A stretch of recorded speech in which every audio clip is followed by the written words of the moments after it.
Okay. Yep. Good afternoon. Welcome to part 2 of our 4-part series on mergers and acquisitions and restructuring of closely held businesses. The Beverly Hills Bar Association Business Law and Tax sections have developed this 4-part webinar series on the foundations of mergers, acquisitions, and restructuring of closely held businesses. The series is designed for associate members or of M&A teams, lawyers with sporadic experience with M&A transactions, and tax and business law generalists. Parts 3 and 4 will be scheduled in the spring of 2023. Registration links will be posted for both programs on the Beverly Hills Bar Association's events calendar as soon as they are scheduled. I believe that will be in February and March, around there. Before we begin today's program, we have a few housekeeping announcements. You will receive your MCLE certificate shortly after the program. Your certificate will also be stored in the Beverly Hills Bar Association's Plus site and our members, the members only community. Please take a moment to complete the survey that is included with your certificate. This program will be available in a couple of days in Beverly Hills Bar Association on demand. Beverly Hills Bar Association's newest member benefit presented by Lawyers Mutual Insurance Company. Now that we've got the introductory remarks out of the way, let's proceed with the presentation.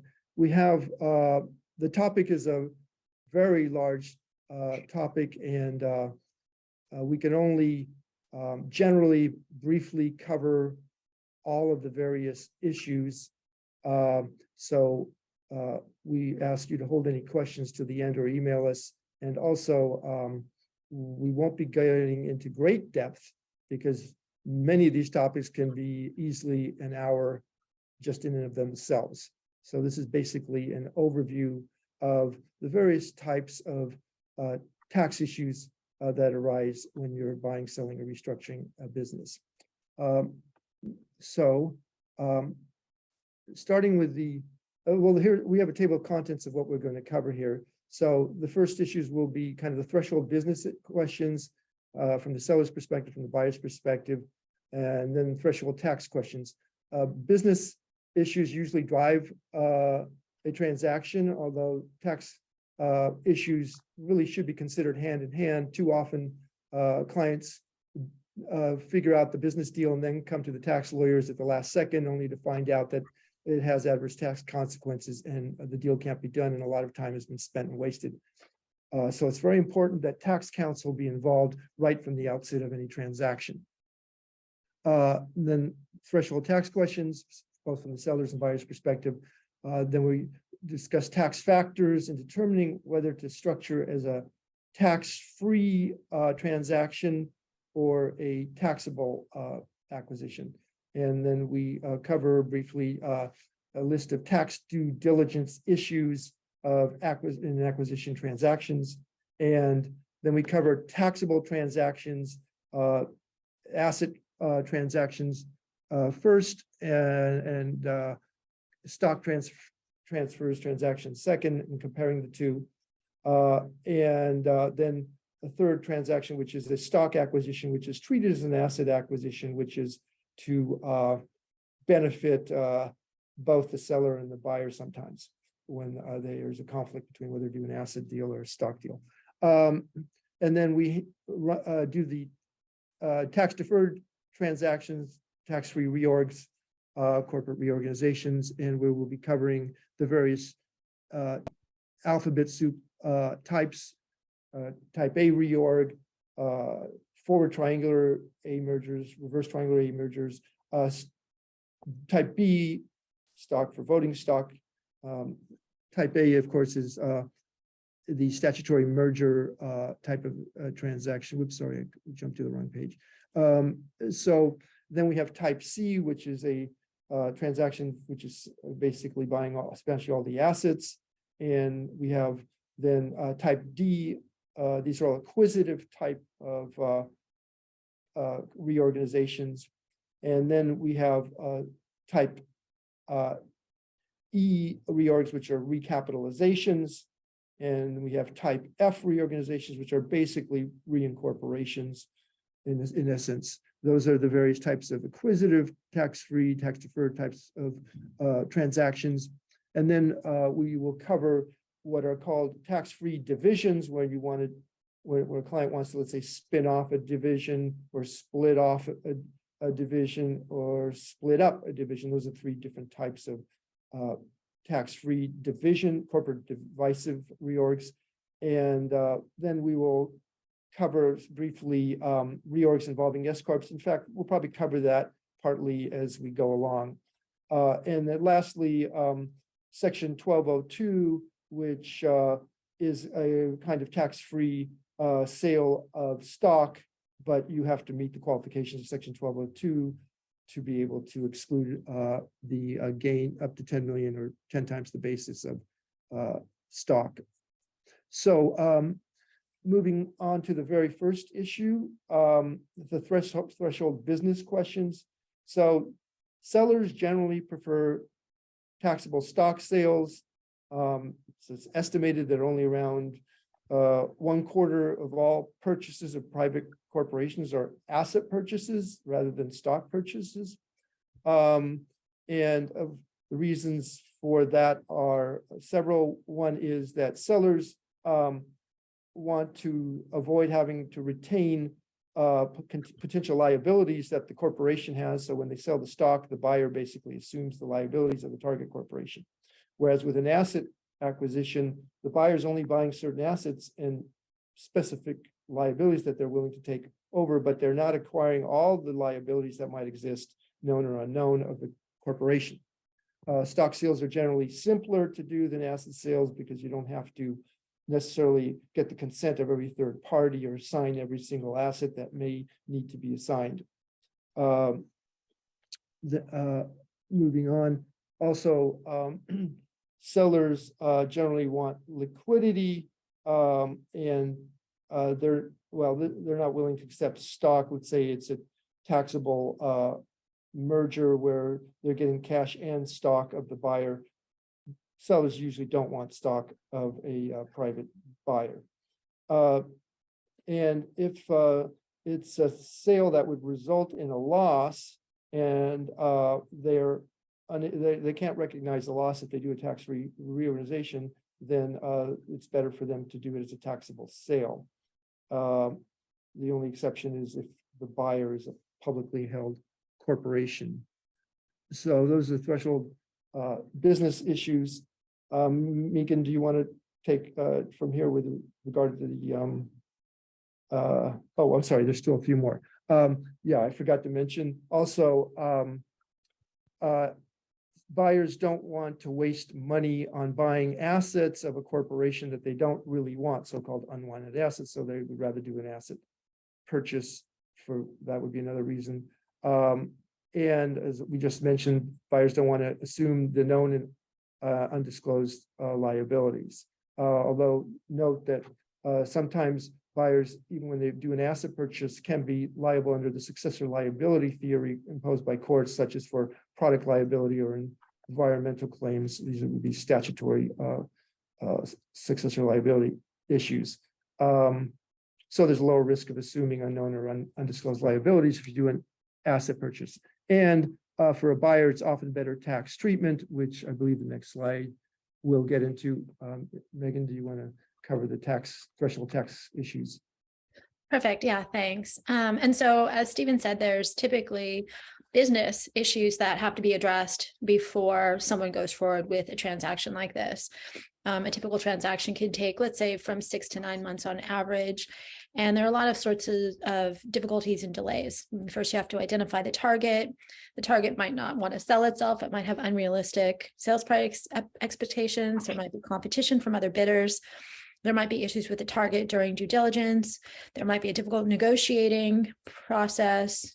There could be difficulty getting financing. And then there also could be delays getting change of control approvals from government and contractual partners. And so, you look at the business issues, does it make sense for us to combine? And, what are the next processes? What are the next steps that we have to take to kind of go forward? And then I think Stephen also said a lot of times corporate lawyers will come up with a wonderful transaction, but they forget about the tax issues. So there are some threshold tax issues that should be addressed from the very beginning. And we've kind of broken those apart, and then we'll get into a little bit more detail as to what that actually means. So the first question to ask is whether it's possible or desirable to structure the acquisition as a tax-free or partially tax-free transaction. And by the way, the transaction is not actually tax-free. That's the terminology used, but what it really means is tax deferred. It means on this transaction, there won't be a tax, although there could be a partial tax, and we'll talk about that later. Whether the target company has significant tax risks that may affect the purchase price, whether a Section 338H10 or Section 336E election is available, and we'll delve into that in more detail. Whether the target is a member of a U.S. consolidated group, whether the purchase price is to be paid all at closing. I'm sure those of you who are tax savvy know what an installment sale is, with promissory notes, where basically part of the purchase price is paid for up front, and part's going to be paid over a set time period. And then there's also contingent consideration or an earnout, and we'll talk a little bit more about exactly what an earnout is later on in the presentation. Next slide, please. And then more tax factors. To qualify as a tax-free or partially tax-free acquisition, the buyer has to be willing to use stock, and that stock has to be at least between 40 to 100% of the total consideration, depending on the type of acquisition or merger that it is. Sellers can also sometimes prefer a taxable sale if they have a loss or little gain. And there's a purchase price discussion sometimes between the buyer and seller as to whether this is a tax-free or tax-deferred transaction, or whether it is just a taxable at the time of closing transaction. The seller may also prefer to receive cash than stock. And that's, if anyone who practices in this area realizes that there are some sellers who they want out, they want their cash, they just want it done. The buyers may prefer a taxable sale to obtain a stepped up basis in the target's asset if the seller is willing to make a Section 338H10 or 336E election. There would be increased depreciation and amortization deductions that the buyer could use to offset taxable income. And there's bonus depreciation on certain acquired qualified property before 1/1/2023, which is rapidly going to be upon us. The buyer often prefers a stock purchase in an economic downturn to avoid a step down the assets. And the 2017 Tax Reform Act has complicated the tax due diligence process, because of the significant changes in taxation of international operations. Yeah, in fact, there will be a separate presentation. I believe it's the fourth one, which will be just solely about acquisitions involving international operations, but because there's a special international tax rules. But whenever you have any international operations, the last Tax Reform Act has significantly changed the international tax rules. So it changes a lot of thinking about how mergers and acquisitions are done with international businesses. Yeah, sorry, but that's actually a really important point, because a lot of times, especially when you're dealing with clients who don't do transactions on a regular basis, they don't understand that we did have this change in 2017 in the international rules. And they might have some expectations of what a transaction is going to look like, not understanding that the rules that existed prior to 2017 are not necessarily the ones that exist in the international arena currently. Next slide, please.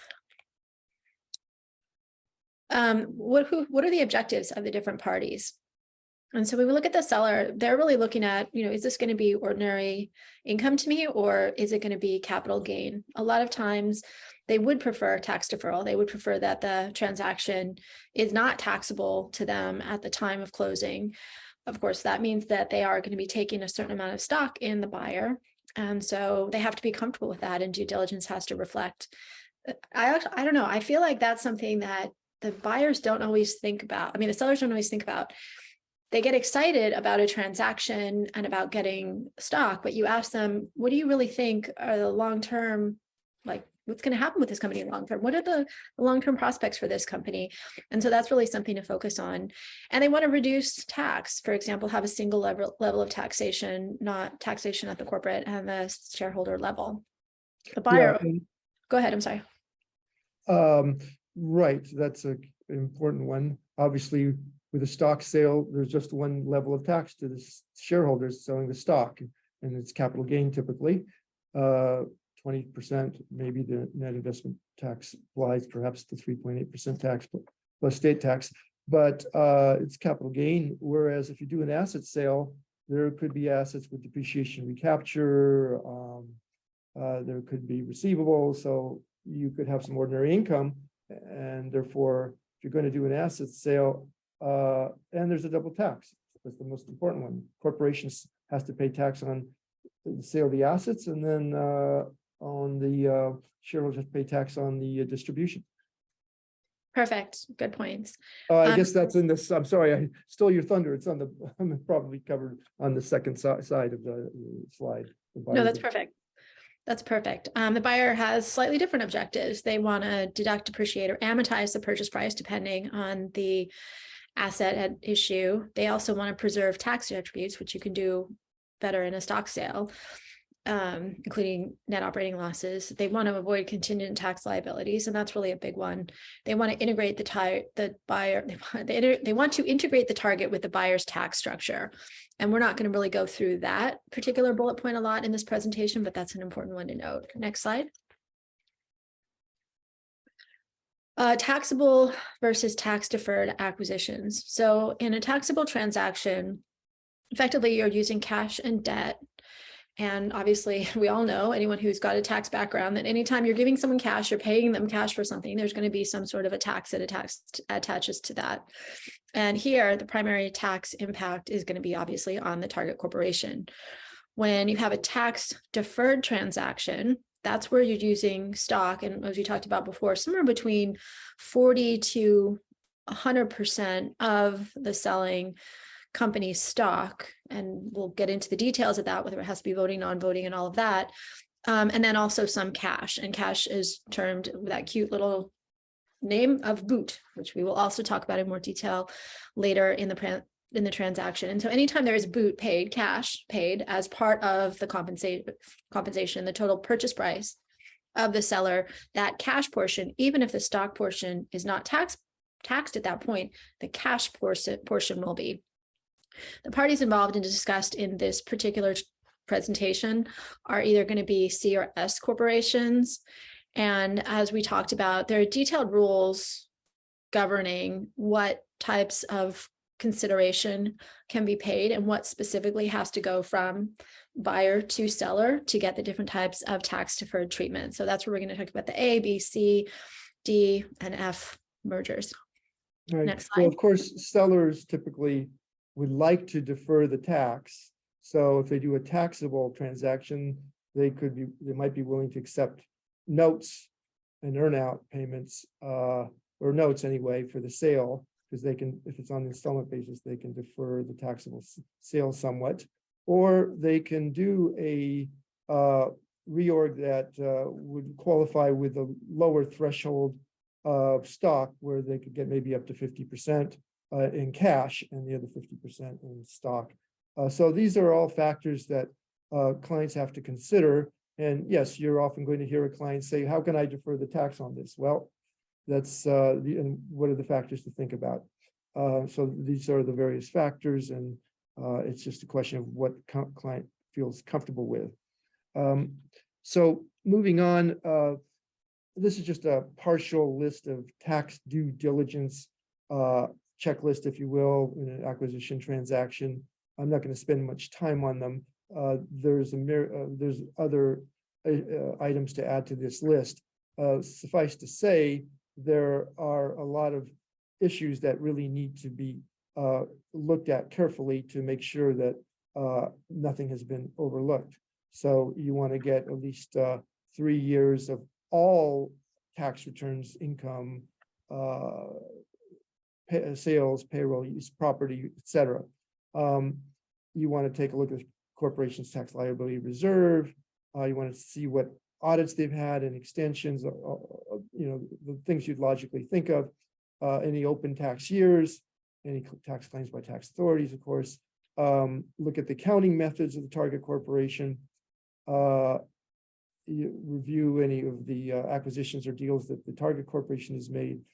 Very important are tax attributes, because if you do a stock purchase, you can use the tax attributes of the acquired target, but they're limited under Section 382. Maybe they can be used in a consolidated transaction more. Determine if there might be any real property transfer taxes regarding the sale of the entity, because changing control of a entity, a corporation, would usually trigger reassessment in California. There's special rules regarding reorgs and whether they qualify for exemption from reassessment. Determine who will control tax disputes relating to the target corporation for pre-closing taxes. Review any related party transactions, Section 42 type of studies. Yes, that's what I mentioned. Review any tax sharing, tax allocation, or other similar intercompany agreements. Of course, these are for larger businesses which have many related entities or consolidated entities. In an asset acquisition, review the allocation of the purchase price among the purchased assets. We'll get to how that works. And review in an asset acquisition, evaluate any exposure for successor liability. As we previously mentioned, you normally don't succeed to liabilities in an asset acquisition, but there's statutory ones, such for product liability, environmental liability, et cetera, which you might not normally think of. And in an asset, confirm that there are no encumbrances for taxes on any of the purchased assets. Let's see, is there more? So important provisions will be indemnification provisions for pre-closing taxes. So these are something that are tax related and are a very important part of any deal in negotiating. And then, of course, the tax representations and warranties are also important, particularly if you have an S corporation, and tax covenants. So these are tax provisions that will need to be reviewed thoroughly as part of an agreement. We could spend an hour just on this one page here, but we are behind already probably, so we need to keep moving on. Oh, well, here, I'll give you some of the various factors on to consider in the representation and warranties section. As you can see, there's many of them. We don't really have time to really go over all of them, but this checklist will hopefully help you to think about these type of issues and discuss them with your corporate colleagues when you're doing a deal. And then here's the various types of covenants and indemnities that you want to also cover in your transaction documents. And well, as you can see, there's also a myriad of issues there as well. But I don't want to really spend too much time on them, except that they do become very important. And I've seen transactions where there's been disputes about the language regarding these covenants and indemnities. So there's something that they have to be very carefully analyzed. Okay, we actually, I think, perhaps covered this previously. In comparing an asset sale versus a stock sale, stock sales are simpler. You don't have to deal with getting third-party consents, unlike with an asset sale, which might prevent or hold up an asset sale, make it more complicated, a lot more paperwork, take more time, more cost. You have to also value each asset, unlike maybe in a stock sale where it's simpler to figure out what the value is of the business or the company. You avoid transfer taxes with a stock sale, usually.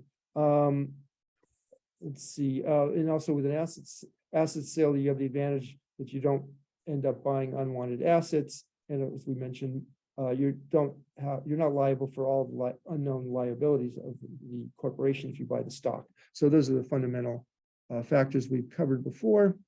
The types of stock sales, so you can just simply sell the stock outright.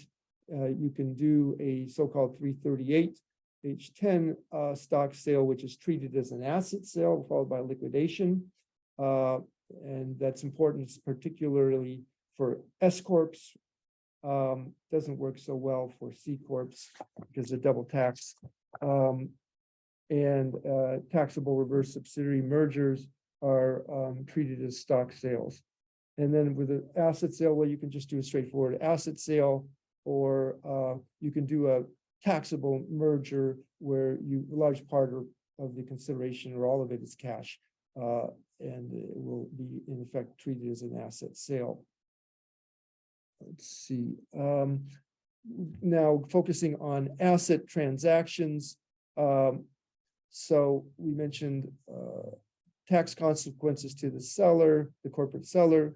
Well, they have a double tax because the corporation is selling its asset, it has to pay any tax on the built-in gain. The buyer gets a step up in basis in the assets, which they can depreciate to offset somewhat of the price, which will be probably higher than in a stock sale. And there is this Martin ice cream case from 20 plus years ago, which is an interesting nuance, which one wants to check, which is whether all of the intangibles are necessarily owned by the corporation, or whether some of the intangibles may be owned by the shareholder, especially if it's a sole shareholder. And so the Martin ice cream case was involving I believe it was a distributor of Haagen-Dazs ice cream, and they were selling their franchise corporation, and they claimed that the individual shareholder owned the connections, the contacts with all the distributors personally, and that the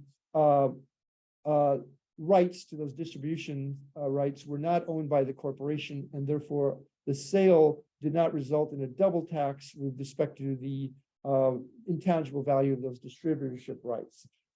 Now, it does usually require that there be some documentation to verify that the corporation doesn't in fact own these valuable intangible rights, but it's something to consider while you're setting up a corporation, whether in certain circumstances you might be able to allocate some of these assets to the individual shareholder to avoid a double tax. So that's an important consideration to not forget about when you're doing a stock sale, asset sale. And then tax consequences to the buyer. Okay, so the buyer is buying the assets, and the purchase price then has to be allocated to the various assets that are being acquired. And Internal Revenue Code section 1060 has a methodology where they have, I believe it's 7 categories of assets where you have to allocate the purchase price first to category 1 assets, namely cash, and then category 2 and 3. And the last assets are basically goodwill and what are intangibles.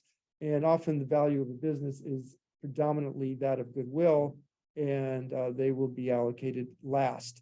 And those to the extent there's intangibles like goodwill, they are the buyer can amortize them under section 197 over a 15-year term.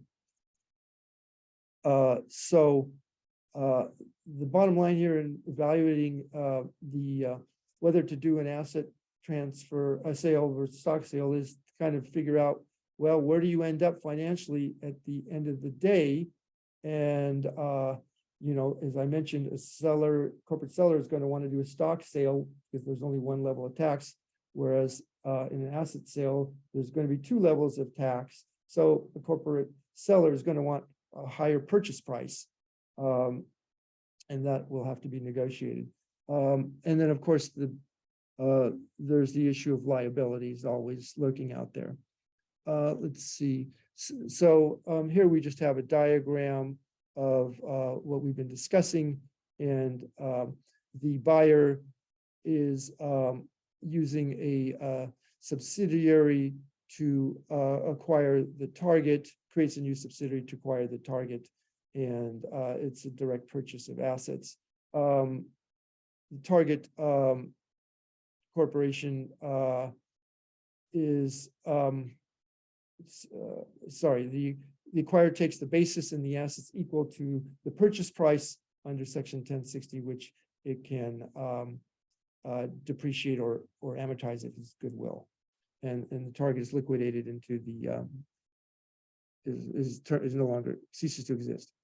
Okay, then we have a taxable merger, similar transaction, except that the target actually under state law merges into the acquirer, and most of the or all of the consideration is cash, and therefore it doesn't qualify as a tax-free merger. It's a taxable merger, and at the end of the day, the buyer owns the target entity. The target doesn't liquidate. So as we previously mentioned, the purchaser gets a step up in basis when they do an asset purchase, that they don't get to inherit the tax attributes of the target, which could be significant. So one always has to look at what the tax attributes are and whether they would be beneficial to maybe structure as a stock purchase. No liabilities, as we mentioned, are assumed except under successor liability, unless it's a taxable merger under state law. And well, because what is the value of the step up? Well, the buyer gets to depreciate the full value of the depreciable assets, depending upon the life of those assets.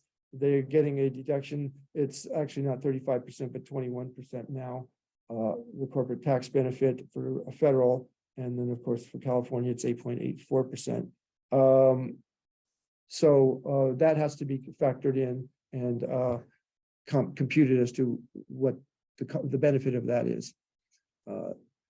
Then we have stock transfers. So we can do a direct stock acquisition, or we can do a merger or reverse triangular merger, which is treated as a stock acquisition for tax purposes. The tax consequences to the seller of a stock sale, it's only, again, one level of tax. It's capital gain typically. The amount realized includes any notes that the buyer gives, which could qualify under the installment sale rules, section 453. And then there's also, you could do a reverse cash merger where the transaction is in effect treated as a taxable stock acquisition. There's no basis step up in the target's assets unless a 338 election is made, which we'll get to, and that really only generally applies if the corporation being acquired is an S corporation. Well, there's some special rules here about option holders with respect to reverse cash mergers. But the bottom line is, here's a diagram of a reverse cash merger, and in essence, the buyer creates a transitory sub that merges into the target, and what we end up with is, in essence, a stock acquisition. Buyer gives cash to the selling shareholders and gets the shares of the target. And here's the result.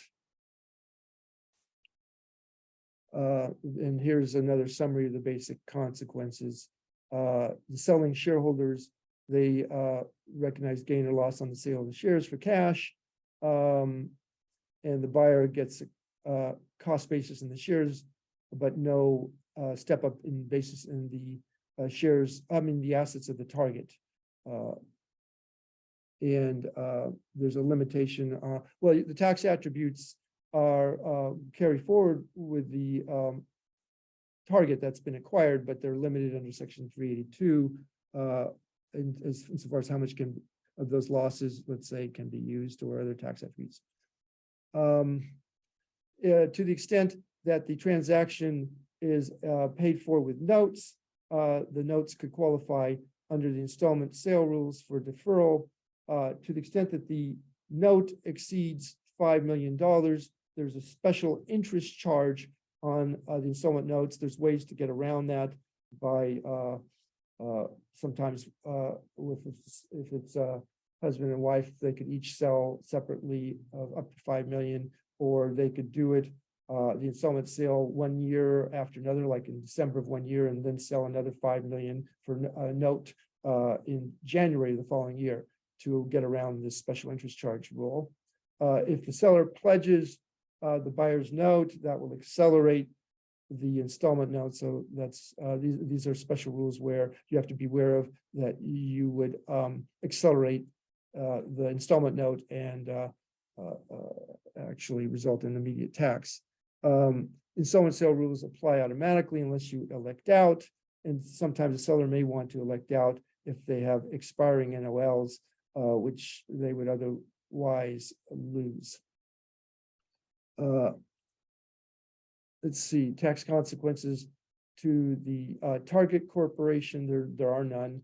As I mentioned, the tax attributes like NOLs are limited under Section 382. There has been some special rules that were changed under the 2018 Act, which would have limited the use of NOLs, but the CARES Act actually temporarily overrode those rules. So the 2018 Act, I believe, eliminated the ability to go carry back NOLs, and the CARES Act allowed them, but only for years 2018 through 2020. Tax consequence to the buyer. Okay, they get a cost basis in the stock, as we mentioned. They can liquidate the target corporation tax-free because a liquidation of a wholly owned corporation can be done tax-free under Section 332. The buyer takes carryover basis in the assets. They don't get a step up in basis. The buyer is acquiring all of the liabilities of the target, so they should get a tax indemnity from the seller if they're worried about liabilities. It's the stock sale or acquisition is not subject to sales tax, use tax, and generally not real property tax, except you do have to watch out sometimes for reassessment issues in California. Here's a diagram of the taxable stock acquisition, and it's pretty straightforward. I don't think I really need to spend time on that. So again, tax consequences to the seller, one level of tax, it's generally capital gain. It's the same result whether the target is a C or an S corp, just one level of tax. Partnerships is going to actually be covered in the third presentation coming in early next year. Tax consequences to the buyer. They don't get a step up in basis in the assets of the target. The target corporation retains their tax attributes, but again, they're limited under Section 382. So then we have a third type of transaction, which is involving IRS Internal Revenue Code Section 338 election, and basically it's where a buyer really wants to do an asset deal because they want to get the step up in basis in the assets, or they don't want to buy the liabilities of the target corporation. And of course, the seller wants to sell the stock and have only one level of tax, so you have a conflict. So this could be a compromise, if you will, depending upon the specific facts, where it's structured as stock acquisition, but treated as an asset acquisition if both the buyer and the seller make a joint election under Section 338, actually H10. The 338 actually will not be beneficial typically with a corporate seller because they still are deemed to sell the assets. They have a tax at the level of selling the assets, and then they have a tax at the distribution to the shareholders. So a typical 338 won't really be beneficial, but a 338-10 election could be beneficial if the acquired corporation is an S corporation, because it'll only result in one level of tax, a deemed sale of assets. There will be no second level of tax. So with S corporation targets, 330H10 is particularly interesting. And of course, still it's a asset sale, so there may be more tax than in a stock sale. So there may need to be a greater purchase price paid by the buyer to the seller, but it won't be a double tax. So this has some general overview of 330H, and you need to acquire 80% of the stock within a 12-month period. I won't go into too much detail about this because we need to keep moving along. And as I said, it's only one single layer of tax. It can also work with a consolidated group scenario. So either with an S corp target or where a member of a consolidated group is being acquired, and only one level of tax, which is and a joint election needs to be made by both the seller and the target corporation. Here is a scenario involving an S corp target, and basically what we have here is a sale of assets followed by deemed liquidation, which will result only in one level of tax, but it will be an asset sale. So one has to take a look at what the gain will be with respect to the assets that are being acquired. And there will be the buyer will get a step up in basis because they're in essence acquiring the assets. So the buyer gets what they want, and the seller is able to avoid a double tax, but will want to get somewhat higher purchase price for the somewhat higher tax on the sale of assets, single level tax.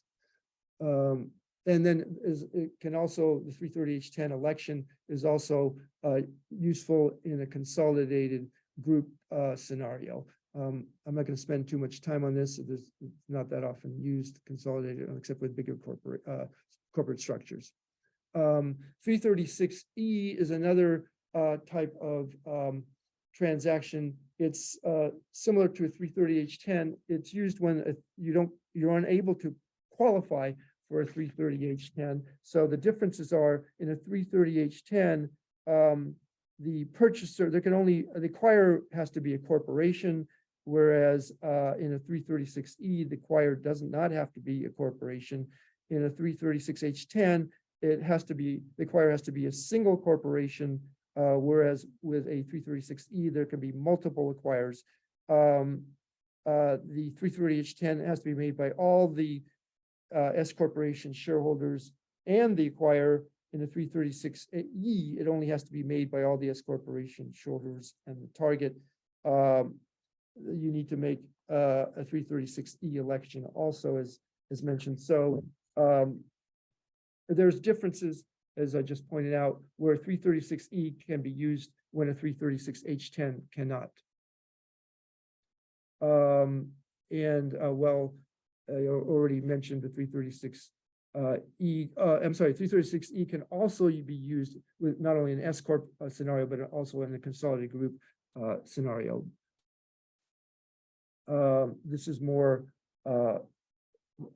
information about it. You have to be concerned whenever you have an S corp, whether it was a prior C corp and it converted to an S corp, because then you might be triggering some of the built-in gain tax. But if it's been more than 5 years since the corporation converted, it should no longer be a problem. These are just more detailed rules. We need to keep moving along. So yes, finally, we're getting to tax-free, tax-deferred reorganizations. And Megan, you can pick it up from here. Megan, you're mute. I apologize for that. So yeah, thank you very much. And so now we'll talk about, the tax-free or tax-deferred the way I like to think about it, reorganizations. We do have one side comment question, and I'm just going to answer that really quickly because we do have to, as Steve said, keep moving. We've got a lot of material, but we have a question. Please comment on sellers of stock moving out of California and ceasing to be domiciled in California and no longer a California resident before stock sale. And so first of all, I would say that reach out to either Steve or I to discuss this in more detail. But effectively, yes, people do move out of California prior to the closing of a transaction such that they are not taxed in California as a California resident at the time of the transaction. And I think we deal with this multiple times every year with clients who intend to move out of California and definitely be domiciled somewhere else. But the thing I would say is domiciled, it's a key word. The way that California and the FTB look at this, moving out of California, no longer being domiciled here, isn't just a residency test, it's a domicile test, which is the place you intend to return to. And so you actually really need to leave California. We prefer that you sell your house here, go through a whole checklist of suggestions that the FTB has kindly provided us, and really have left California. There's a tremendous number of cases over the past few years where people didn't break that tie, and they, maybe didn't sell their residence, or there was one where they were remodeling the new one and they were still spending some time in the old residence as they were closing the sale or the transaction.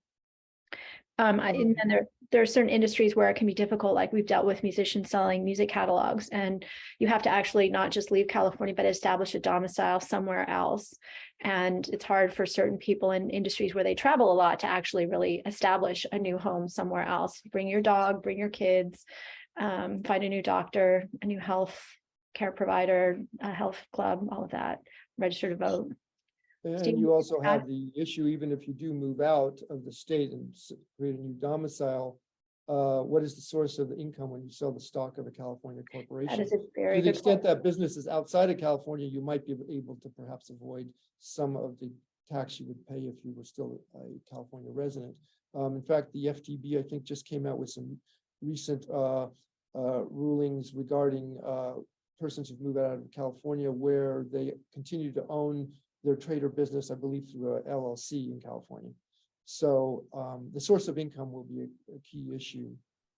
But yes, lots of taxpayers are moving out exactly for that reason, to avoid California tax. Exactly. Okay.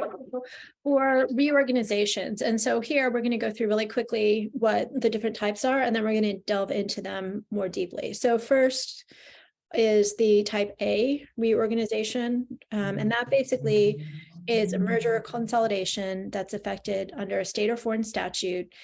Typically, the target corporation's assets and liabilities become assets and liabilities of the acquiring corporation, and the target ceases to exist. In a B reorg, there's an acquisition of all of the stock of the target corporation in exchange solely for voting stock of the acquiring corporation, providing that the acquiring corporation has control of the target corporation immediately after the transaction. A C reorg is an acquisition of substantially all of the assets of the target corporation in exchange for voting stock of the acquiring corporation, and a limited amount of boot is involved. So for A and C, you can have some boot. For B, you cannot. And again, boot is basically cash, but it's not quite that simple. There are other things that can kind of get drawn into what is considered boot besides cash. Acquisitive D reorganization is the transfer of substantially all of the target corporation's assets to an acquiring corporation, provided that the target corporation or its shareholders has control of the acquiring corporation immediately after the transaction. A triangular reorganization, excuse me, I'm starting to lose my voice, so I will be drinking water during this. It's a type A, B, and C reorganizations, and they can be, all of those can be structured basically as a triangular reorganization, which is basically throwing in an extra entity. So here, instead of, as with the typical reorg, having two parties involved, there is a kind of a, usually a disregarded entity, an LLC, that is put on one side of the transaction to kind of create this structure. There are also, I think, next slide, please. There are also divisive reorganizations, and these are transactions where basically one corporation is dividing into two or more corporations that qualify under the Type D reorganization rules. And I'm, by the way, not reading all of these particular code sections just because we don't have that much time and you don't need me to read something from the slide like that. And so here, a divisive reorganization can typically take one of three forms. One is a spinoff, and that's where you have a transfer of the assets of the parent company, which can often be the assets of a division or a line of business, to a newly formed corporation, and then a dividend of the stock of the newly formed corporation to the parent corporation's shareholders. A split off is an exchange offer in which the shareholders of the parent corporation exchange their stock in the parent for stock in the new entity. And a split up. This is where we have a transfer of the assets of the parent corporation to two or more newly formed corporations, and they dividend the stock of the newly formed corporations to the parent corporation's stockholders. The parent corporation liquidates, right. and the stockholders hold shares in two or more newly formed companies. Yeah, I just want to mention, while these are not acquisitive type reorganizations, they can be to some extent, in that doing a tax-free division of a corporation sometimes will involve a key employee or management getting a percentage interest in the spun off or split up entity with closely held businesses. So in a way, it has a little bit of an acquisitive flavor in certain circumstances if you want to give a key employee or management a financial stake in the business, and by splitting off or spinning off some part of the business that they can get an interest in. But there's specific detailed rules about how much they can get and various other tests that you have to meet to qualify. Yeah, and I would just say, with all of these types of transactions, so right now I'm going through them in just kind of an overview point level, and then we're going to go into them in slightly more detail, but not very deep. And every single one of these, there are very specific regulations, rules you would want to look at. We're just really glossing over at a high level what the possibilities are. There's also different types of restructuring or reorganizations. And so there's a reorganization, which is basically a recapitalization and a reshuffling of the existing corporation's capital structure. So a corporation can issue common stock for outstanding preferred stock. That would be one example. There's also an F reorg, and this is a mere change in identity, form, or place of organization. So this is something we do a lot. Let's say, for example, when someone wants to move to a different jurisdiction, and there you have to be really careful because some jurisdictions allow you to do this and some require a little bit more. They're a little bit more intensive what you need to do to actually affect one of these. You were going to say a lot of California corporations moving to Delaware. Yeah. And every single jurisdiction has their own set of requirements. So you just need to check what needs to be filed under that specific, and they're all pretty much the same. It's just there could be slight differences. Let's see, a G reorganization is a bankruptcy reorganization. So special tax treatment. And so when you have something that is called a reorganization, it does get special tax treatment. So we were just looking mostly at 368, section 368, but there are other code sections that are applicable. So 361 and 357, this is where a corporation transferring assets recognizes neither gain nor loss if pursuant to a plan of reorganization. It also receives stock or securities of another corporation that's also a party to the reorganization. Those are all terms of art. You really have to comply with the document side of making sure that it's a reorganization.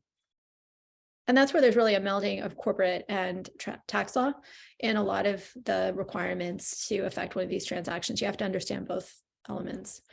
Under 354 and 356, shareholders and creditors of the target who, pursuant to a plan of reorganization, exchange stock or securities for that of another corporation that's party to a reorganization, recognize no loss and generally recognize gain only to the extent of the other property is received. So these are basically, these rules are pretty much applicable to all the different types of reorgs. Exactly. And in 381, in certain reorganizations, Target's tax attributes such as the net operating losses are inherited by the acquirer. Next slide. So a summary of the tax consequences. So there's no gain or loss on stock or securities exchanged solely for stock or securities in the acquirer as part of the plan of reorganization. But boot, again, this is cash, and there are certain other things that can fall into that bucket. Basically, that is taxable. There's also no gain or loss on transfer of assets. The assets retain their historical tax basis and holding period. So that basically includes when we're talking earlier, when Steve was talking earlier about the benefit of the asset sale, sometimes for the seller, the buyer, is that they get that higher base from which they can depreciate. Here, they'll have that lower base. And then the target tax attributes are preserved. So the net operating losses, the foreign tax credits, earnings and profits, etc. Next slide. There are certain judicial requirements to qualify for all of the tax-free reorganization. So basically, so far in this presentation, we went through just a real quick overview of what the types under 368. We went through, now we're going through some requirements that are necessary for all of these tax-free reorganizations. There has to be a business purpose for the transaction. There has to be a continuity, a proprietary interest. And so that can get a little bit complicated because remember, we're trying to basically do something that is a stock for stock exchange. And there's got to be a continuity of business enterprise interest. This slide alone, I feel could be its own presentation. So just be mindful that you do have these requirements to get the tax-free treatment. There's many cases going back decades on just these issues, these judicial doctrines. I just looked at that slide and I was like, wow, that's a lot to discuss in the amount of time we have left. So the tax consequences of a type A reorganization. So to the target corporation shareholders, there's no gain or loss except for the receipt of boot, which is either a capital gain or a dividend. And non-qualified preferred stock generally is considered boot. So that's where I said it's not just cash. You really need to do that analysis. And a lot of times to actually do that analysis, you have to look through the merger agreement in great detail because it might not be covered in just the consideration or the tax section. There's a carryover basis. So it's generally the same basis that the stockholder had in its target corporation stock. This preserves built-in gain, which is why it's not immediately taxable. For the target corporation, there's no gain or loss. After the tax-free reorganization, the target ceases to exist. And for the acquiring corporation, there's no gain or loss, and there's a carryover basis in the target's assets. And they basically have preserved unrecognized gain for later recognition in a taxable sale or other disposition. So that would be of all the assets. So basically carries over at $1. If I sell that asset, my basis is going to be $1, irrespective of what I paid for the stock. Next slide. So here is an example, a chart of what it looks like when you have an A reorg. And here in an A reorg, the target shareholders have to receive at least 40% acquirer stock as merger consideration. Yeah, I think there's one case where they allowed it to go as low as 40%. That's kind of pushing it. Normally you get 100% or 80%. Next slide. So a reorg is basically a statutory merger, and 2006 regulations allow reorganization with respect to foreign corporations and disregarded entities for tax purposes. There's no solely for voting stock requirement. So you'll see in some of the other types of reorganization that it's solely for voting stock. That is one of the requirements, but that is not the case within a reorganization. And so here, the only type of restriction limitations are those imposed by the continuity of interest doctrine, which basically means that, the selling company has to continue on. It can't just, filter away. There's no substantially all requirement. So here, all of the target's assets don't need to be transferred. And this is where it gets a little complicated. One of the things that we have a chart which basically has A, B, C, and it has just across the top these types of specific requirements, solely for voting stock, continuity of interest, substantially all. And when you're doing the analysis, looking at which of these is going to make more sense for the particular structure that your corporate colleagues have been trying to put together, you really have to basically look at kind of the business terms and see which one of these types of reorganization is the most applicable. And then if none of them is, making sure that you tweak some of these requirements to make it work. So with a C reorganization here, it says there is a substantially all requirement that substantially all of the target's assets be transferred. Yeah, as you can see, some of these reorgs have more flexibility as to the amount of boots you can get. So that could be the driving force in the distinction between which type of reorg. Some are asset deals, some are stock, effectively stock. Between as we'll see in B, that's a stock type of reorg. All right, so let's see. Then there's a forward triangular A merger. And so the requirements under this, basically the target corporation is merging under state law into a new or newly formed typically, or existing subsidiary of the acquirer in exchange for parent corporation stock, and any other consideration that's specified in the merger. So you have parent sub, you have seller is merging into parent sub. The subsidiary, there are requirements, obviously. The subsidiary has to be 80% or more controlled by the parent corporation. And so what that means in this context is that the parent corporation must own at least 80% of the total combined voting shares and 80% of the number of all shares of other classes of shares. The subsidiary can be a disregarded entity for tax purposes and very often is. And the subsidiary must acquire substantially all assets of the target. And that basically is 90% of the target's net assets and 80% of gross assets. Next slide. I'm sorry? This is important here, this next one, this next factor. Yep. And so the requirements for the consideration, it can only, and by the way, a lot of these requirements are incredibly specific. And one of the things that happens is that if you don't meet these requirements, all of a sudden that tax-free treatment just doesn't apply anymore. And so it's really important that you follow this carefully. So it's only the stock of the parent stock. There's no stock of the subsidiary itself allowed to be used, but it doesn't have to be voting stock. There's an assumption of liabilities. Cash and non-voting stock is also counted as boot if actual boot is paid. Yeah, that's a trap. I'm sorry. If you have to be very careful. If there is some boot, liabilities will also be considered as boot or non-voting or cash and non-voting stock. So you want to be wary. That's a bit of a trap. Yeah, and we looked at a busted transaction where other lawyers had advised on something and they missed some of the non-cash consideration that was paid in a transaction, and we were kind of brought in as a second eye. And unfortunately, much as we were hoping that we would be able to be the heroes and say, oh no, it's tax-free, unfortunately it was not. So this is a big deal. Qualification as a type A reorganization. The merger itself would have to be qualified as a direct type A reorganization if the target corporation merged directly into the parent corporation. So that means at least 40% more of the consideration must be parent corporation stock. And there's the continuity of interest requirement.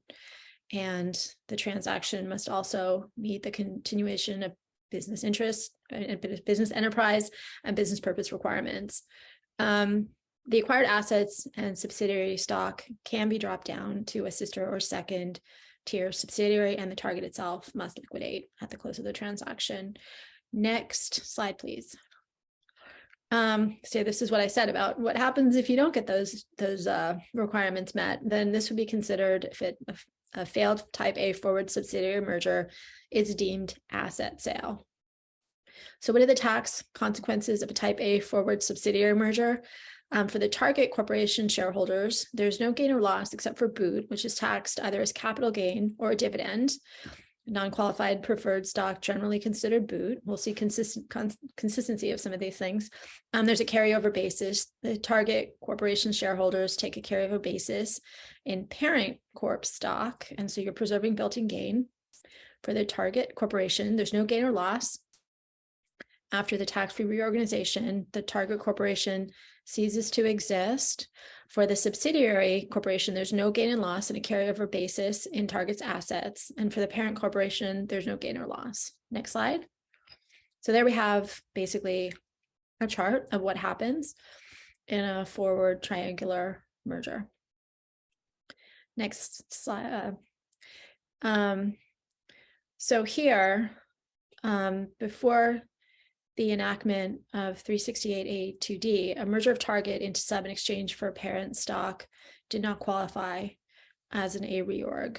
The basic requirements were that the parent stock must be issued as merger consideration, the sub must acquire substantially all of target's assets, the merger of target into sub must qualify as an A reorg if performed at parent level, and no stock of the subsidiary may be used. So here, go ahead, I'm sorry. Yeah, I think we've covered it in the prior slides, most of this, but the key is the last paragraph that in the forward triangular merger, you can avoid the exposure to the target's liabilities, unlike with a straightforward A reorg. Perfect. Next slide. Here we have a reverse triangular merger where the new subsidiary merges into Target and Target shareholders receive acquirer stock in exchange for Target stock. Next slide.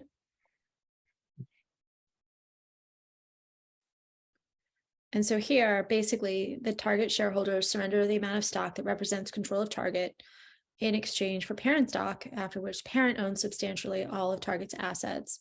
It's very similar to a triangular B reorganization. And the practical consideration is that we're preserving the corporate existence of the target. Thus, we avoid the difficulty of assigning contracts and isolate Target's liabilities from the parent. The consideration, unlike in a B reorg, which we're going to talk about in a second, boot is permissible so long as parent acquires solely in exchange for voting stock, which has to be 80%. There are no restrictions on the issuance of other property for the remaining Target stock. And there is the substantially all requirement. The Target must hold after the transaction substantially all of the properties of Target and sub. And the definition of substantially all is as used for C reorganizations and forward triangular mergers. Next slide. B reorganization. So you can see what this is. This is a solely stock for stock, and this is one of the easiest types of reorganizations to footfall over. Next slide. So here we have an acquisition by the parent or the sub of the stock of the target in exchange solely for voting stock of parent if immediately after the exchange, parent or sub controls target. And so the structuring can be accomplished either by direct exchange of target stock for parent stock, which is a regular B reorg, or through a merger of target into a newly formed subsidiary parent in exchange for parent stock, which is a triangular B reorganization. The practical consideration is this absolute compliance with the solely for voting stock requirement, although there's no requirement that Target holds substantially all the historic assets following the acquisition. And so again, when we talk about boot can sometimes not just be cash, or there's some other types of things that can kind of get swooped into that definition. And so you have to be very careful with this type of merger to ensure that there's nothing that would kind of fall into the boot bucket inadvertently, because according to the IRS, there is just no boot allowed.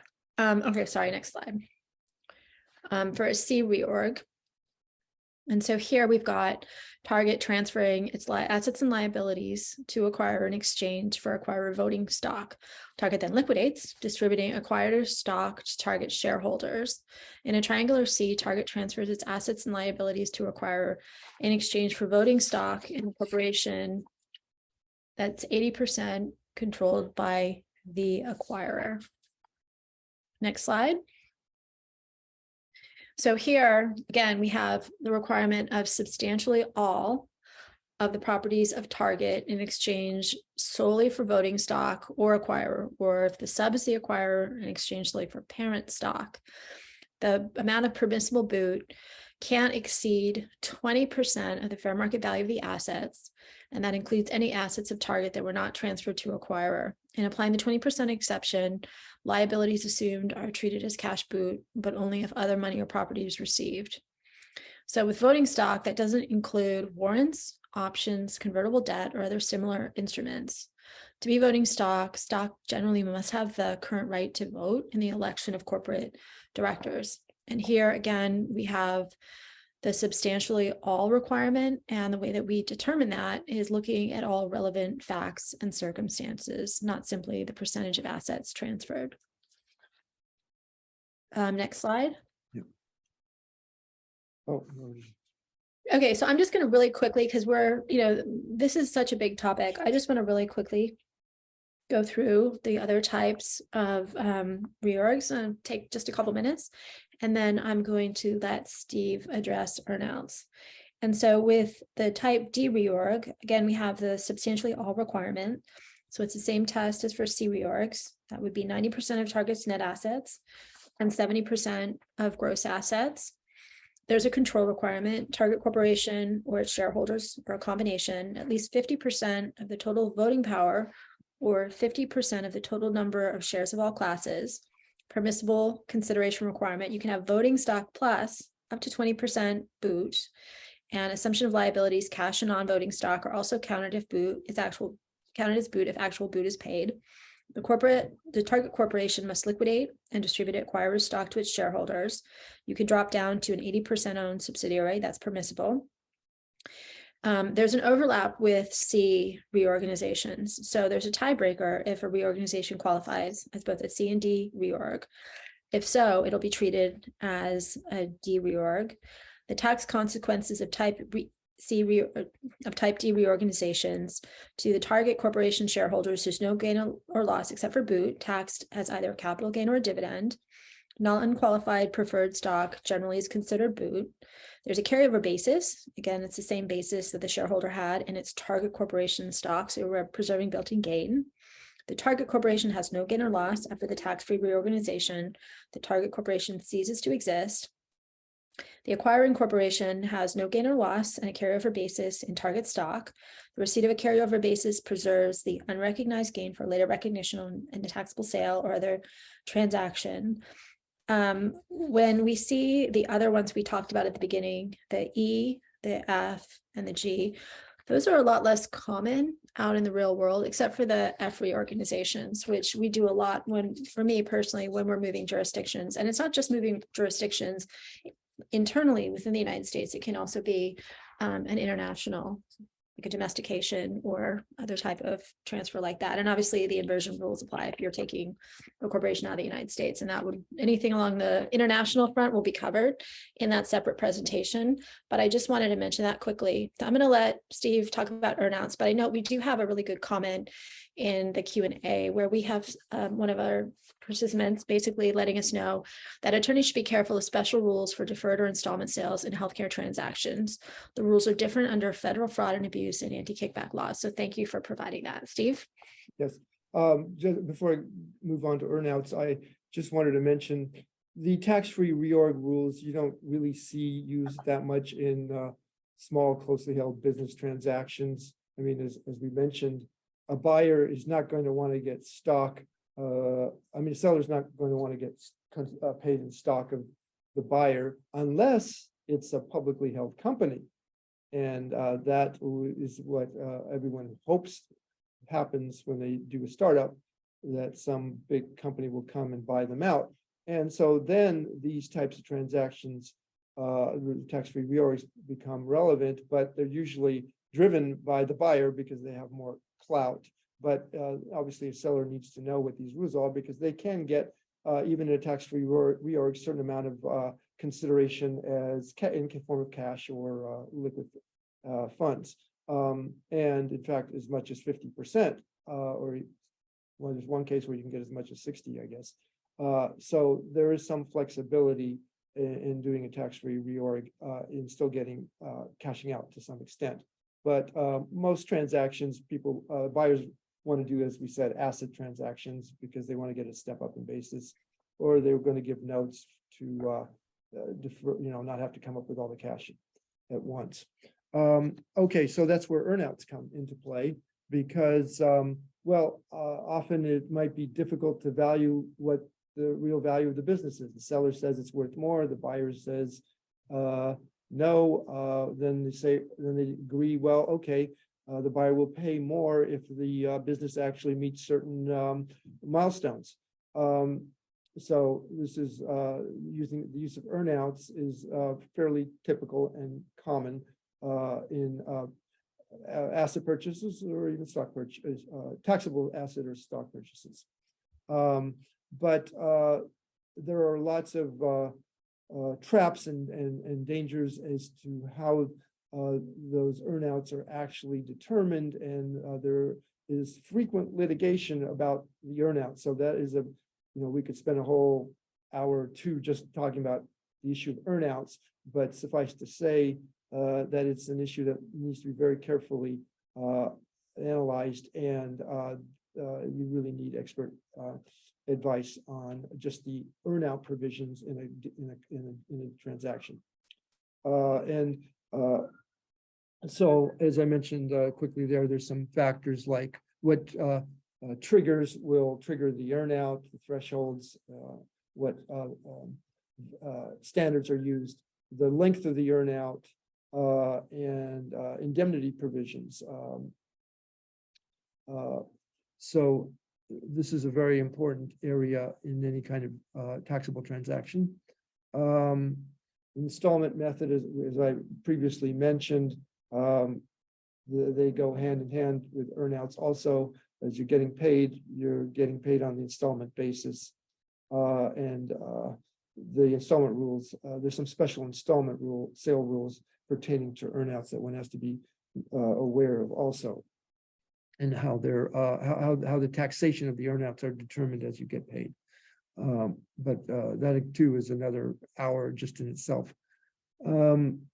Then, I wanted to briefly, just in finishing up, we mentioned already the divisive type tax reorgs where corporation wants to spin off a business. Sometimes they have different family members and they have a difference of opinion of as how who are going to succeed to the business of the senior family members, and they have a difference of opinion as to how the business should be run. And so one part of the business wants to be spun off to certain family members and another to other family members. And there's various rules that you have to comply with in order to qualify as a tax-free reorg. And you need a actual valid corporate business purpose to be able to do a reorg. So the business purpose test will be usually one of the biggest hurdles to qualify for a reorg among, having an active trade or business for at least 5 years, et cetera, and that it's not a device to bail out earnings as dividends. So that in a nutshell is about divisive transactions. As I previously mentioned, it's often also a way to get a management member and a equity interest in a corporation. Then lastly, there is section 1202, which applies only with respect to stock that's been originally issued by the corporation.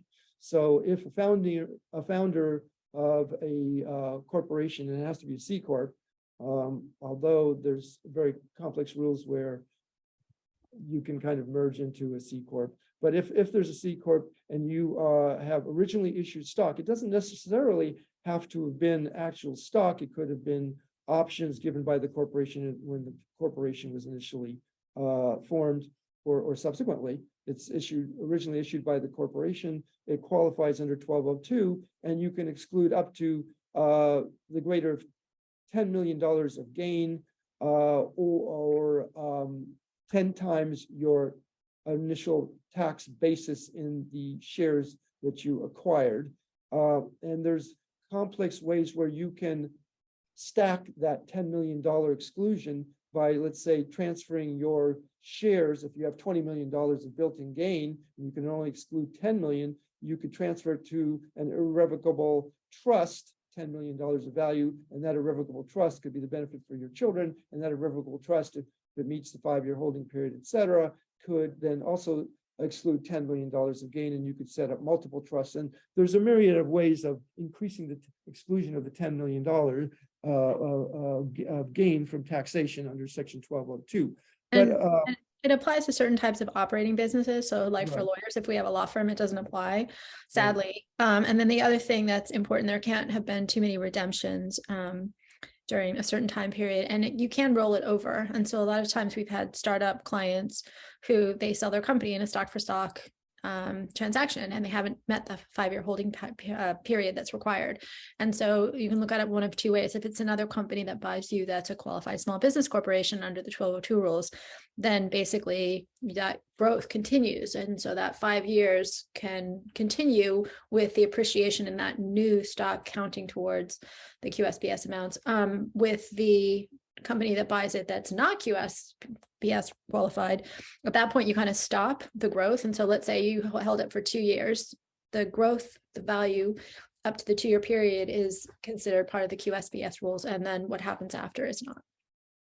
Right. Now, if the purchaser is also a qualified small business, then all of the subsequent appreciation when you ultimately sell and cash out will qualify for the $10 million exclusion. So, the latest tax reform bill in Congress a year ago or whatever, they wanted to, I think, eliminate 1202 in a sense. In essence, I think they were limiting it to a very low. They were cutting it in half. If you didn't have more than 400,000 of income on average or something, you could only qualify for it. But of course, it didn't get passed.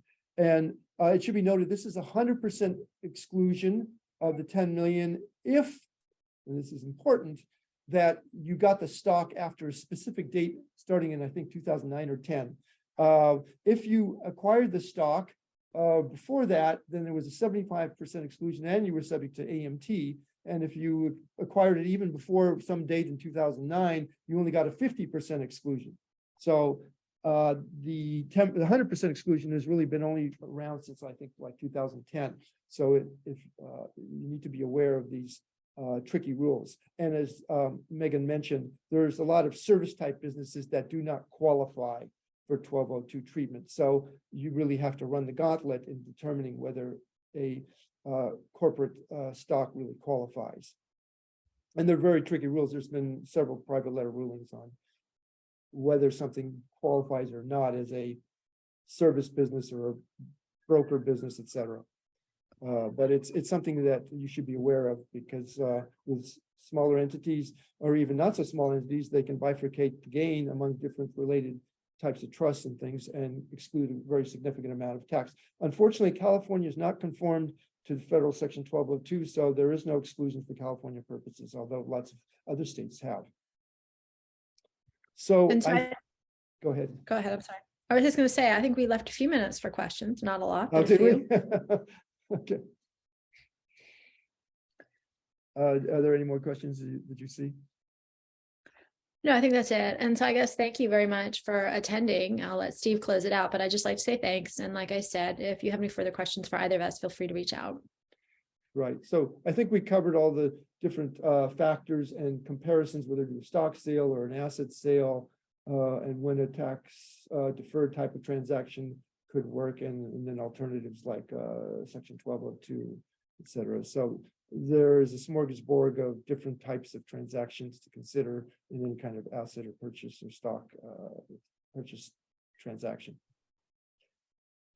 So I think that probably wraps it up for our moderator to close the session.